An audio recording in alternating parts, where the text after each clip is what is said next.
60 000. Cela représente le nombre d'Africains morts dans la Méditerranée depuis 2014.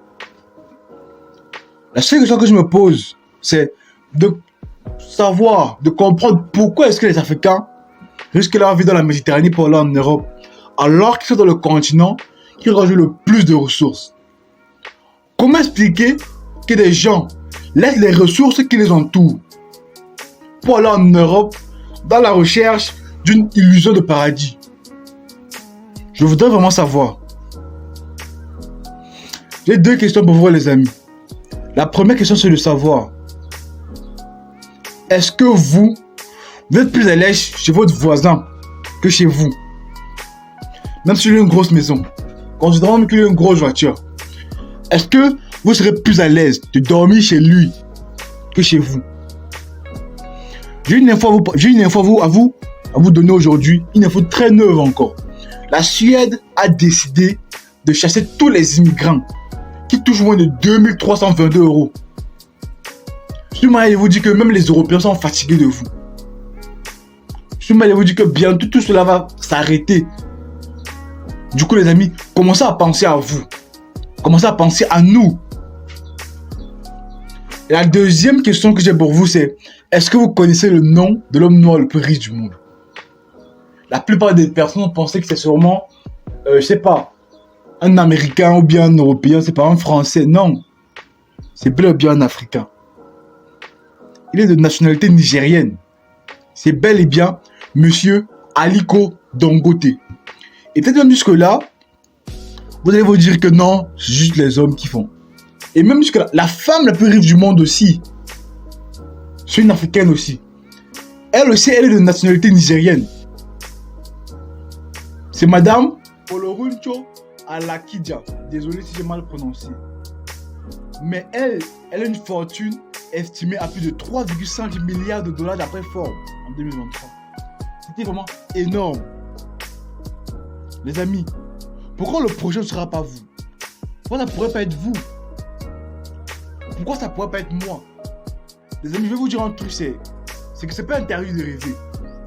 On ne peut pas vous empêcher de rêver. Rêvez grand. Rêvez haut. Rêvez loin. Créons le rêve africain. Créons-le, les amis.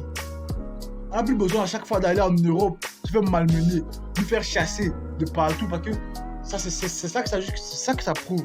Qu'on est fatigué de nous. On est fatigué qu'on encombre les gens. Donc, les amis, rêvons pour nous. Rêvons pour notre continent. Enrichissons-nous chez nous. C'est pour ça, dans cette vidéo, je vais te donner 3 business que tu peux lancer dès maintenant pour t'enrichir en Afrique.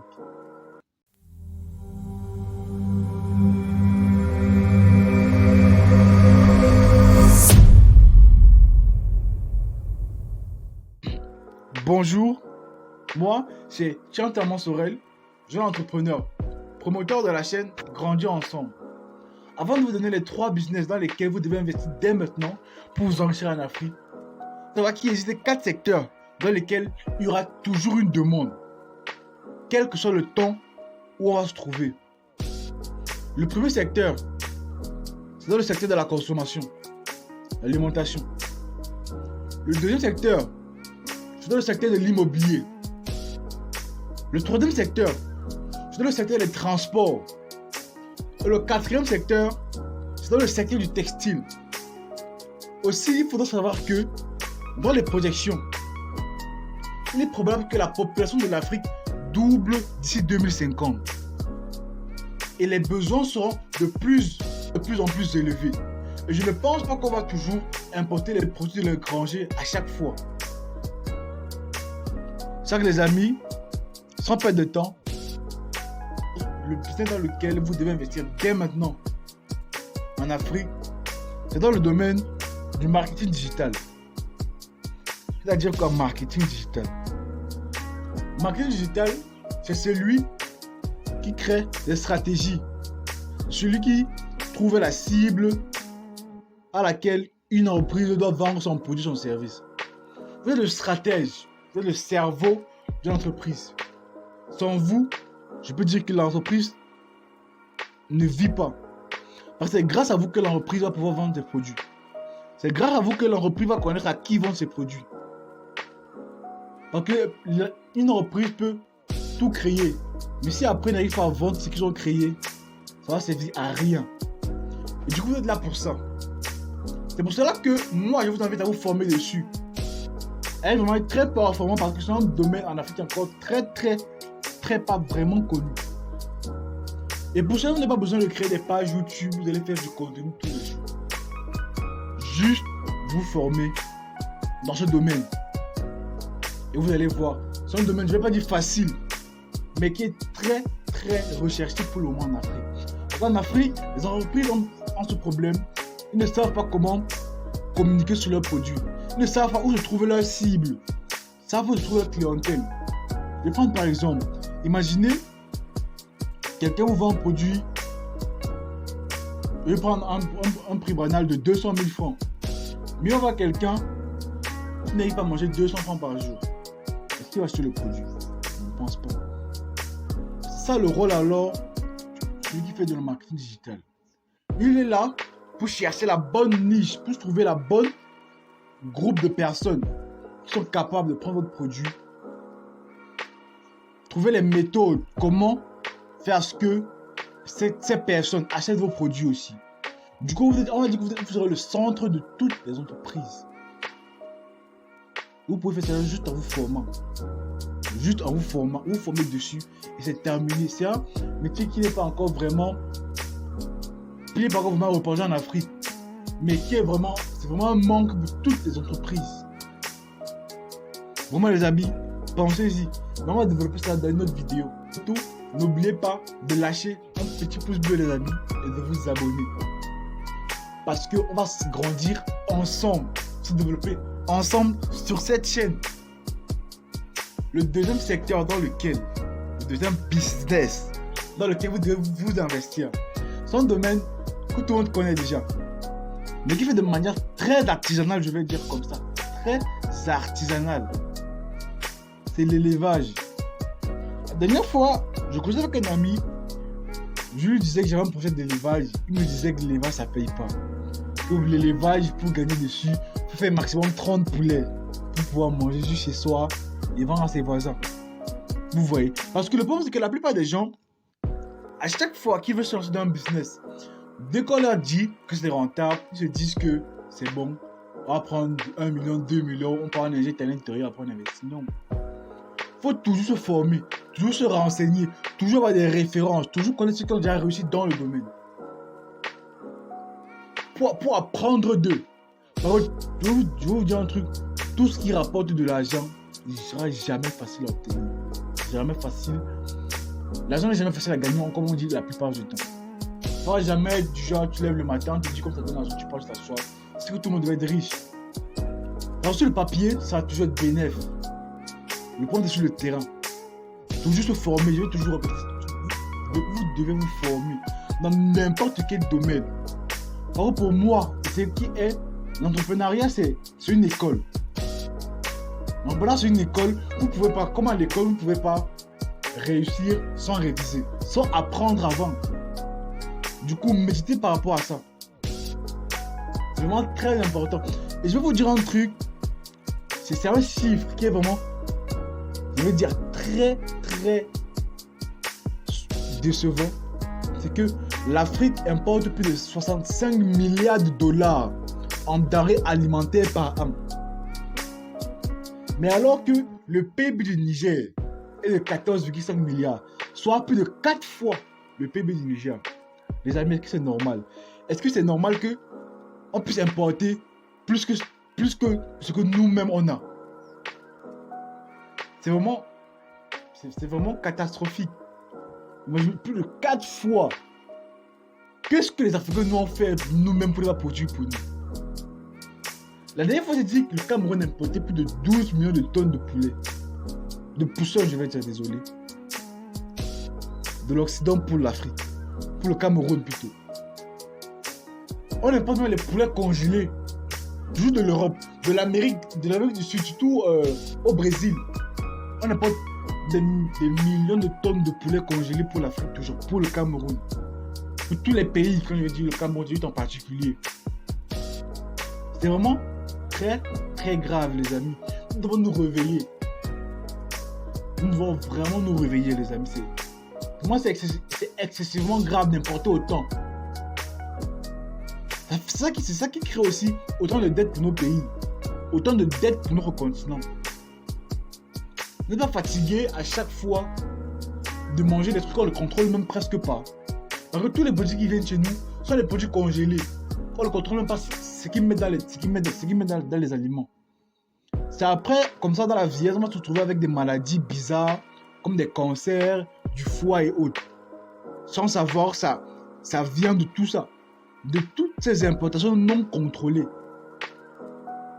Les amis, donc réveillez-vous. Réveillons-nous. Investissons. L'élevage, c'est un domaine très, très rentable. Je ne parle pas juste... pas juste du poulet. Il y a le poisson. Le poisson, vous savez qu'en Afrique, on n'aime pas le poisson. On n'aime pas le poisson. Avec les mares d'eau, toutes les mers qu'on a, je sais pas, toutes les étendues d'eau qu'on a. On n'arrive pas, nous, à produire notre propre poisson. Du coup, on est obligé de partir prendre le poisson et le cramer pour l'Afrique. Donc, on ne connaît pas pêcher. Et le problème aussi en Afrique, c'est que, puisqu'on ne veut pas se développer nous-mêmes, les gens font toujours les trucs de manière artisanale. Essayons de nous industrialiser.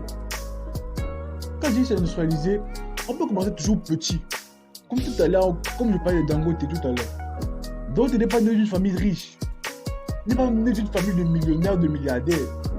Il est né d'une famille, je vais dire, normale, d'une famille modeste, comme la plupart d'entre nous ici. Et même si vous êtes pauvre, en Afrique, on a, au Cameroun en particulier, je pense que en Afrique, c'est au Cameroun, on a le directeur, le fondateur du directeur général de Dove. Vous connaissez comment il a débuté? Il était vendeur à la sauvette. Maintenant, c'est un homme très puissant au Cameroun. Les amis, la pauvreté ne justifie rien. Vous pouvez commencer avec très peu. Très très peu même. Le troisième business dans lequel vous devez investir. L'autre là, c'est un peu un domaine comme dans l'élevage. C'est un domaine où tout le papier, c'est toujours excessivement rentable. C'est le domaine du transport. Le transport, la plupart des gens, et moi-même, je vous dis déjà, moi je vais me lancer à l'intérieur. Mais un truc que j'ai remarqué dans les transports, c'est que la plupart des gens qui se lancent dans les transports, ils ne veulent pas se former dessus. Ils ne veulent pas apprendre à gérer comment on gère le transport. Ils veulent pas apprendre comment gérer le taxi pour ceux qui veulent faire les transports urbains, bien sûr. Ils ne veulent pas gérer comment gérer le personnel. Surtout le personnel, parce que celui qui conduit le taxi, bien votre véhicule, votre engin, en général, celui qui va faire les beaux jours de votre business de taxi, les beaux jours et les mauvais jours aussi. Parce que celui n'est pas content, vous n'allez pas bien travailler. Du coup, vous avez intérêt à ce qu'il soit toujours dans de meilleures conditions pour travailler d'une manière optimale. Désolé. Ne pensez pas que c'est un assistant de taxi, ou bien des motos, c'est pas des camions, mettre dehors, laisser à des gens de conduire chaque jour ou bien chaque fin de semaine, vous donnez des recettes et c'est terminé. Non. Il y a une gestion à faire. Il y a toujours un travail acharné à faire. Acharné, je vais le dire, acharné à faire. Avant de pouvoir gagner de l'argent. Ou même, pourquoi même aller même là pourquoi nous on n'arrive pas à construire nos propres véhicules? L'Afrique n'est pas assez de banques. L'Afrique, je suis pas sûr que l'Afrique on n'a pas maximum 2 marques de voitures en Afrique. Pourquoi on n'arrive pas, alors qu'on a plein de professeurs ici en Afrique, plein de docteurs, on a plein de génies qui partent en Europe se développer, exprimer le génie là-bas, alors que nous on a besoin d'eux ici. Ça veut que ça soit dans les bonnes conditions. Mais pourquoi ne pas aller là-bas, prendre les connaissances et revenir ici pour développer cela? Pourquoi vous voulez gagner là-bas et rester que là-bas avec? Les Européens, qu'est-ce qu'ils ont fait? Ils sont venus en Afrique, ils ont pris nos richesses, ils sont allés avec. Pour nous aussi, on va profiter des richesses qu'eux ils ont maintenant. Grâce à eux, on peut se développer de plus en plus intellectuellement, désolé. On peut se développer de plus en plus de ce côté et revenir ici en Afrique avec toutes les richesses, avec toutes les ressources qu'on a pu développer là-bas. Venez se développer ici. Pourquoi rester là-bas avec? Pourquoi? Je ne veux pas dire que pourquoi vouloir rester aisé. Parce que le but, c'est ça dans la vie. On va être aisé. Avant de penser à son continent, avant de penser à son pays, on pense à soi. Mais les amis, vous croyez que si, avec toute votre intelligence, avec toutes les ressources qui regorgent votre cerveau, vous ne pouvez pas faire cela ici? Construire des grosses voitures, vos marques à vous, que nous, on peut importer, on peut exporter en Europe. Je pense qu'on peut le faire. Les Africains sont des génies. L'Afrique regorge plein de génies. Donc les amis, n'oubliez pas cela. Nous sommes forts. Nous sommes un continent de forts. Comme notre ami, comme notre frère, comme notre papa, Francis Ngannou, qui a gagné son combat hier. C'est vrai, sur le papier, on va dire non, il a perdu, mais devant nous tous, on va dire devant Dieu et les hommes, il l'a fait. Il a vaincu. Moi, je vais dire ce petit furie. Moi, je vais dire parce que le combat, je l'ai vu. Vraiment, Ngannou a surgagné même, je vais dire. Il a tapé, comme on dit au Cameroun. En tout cas, les amis, merci d'avoir suivi la vidéo jusqu'à la fin. Restez connectés. Parce que ce qui va suivre après, c'est du lourd. Du très, très lourd.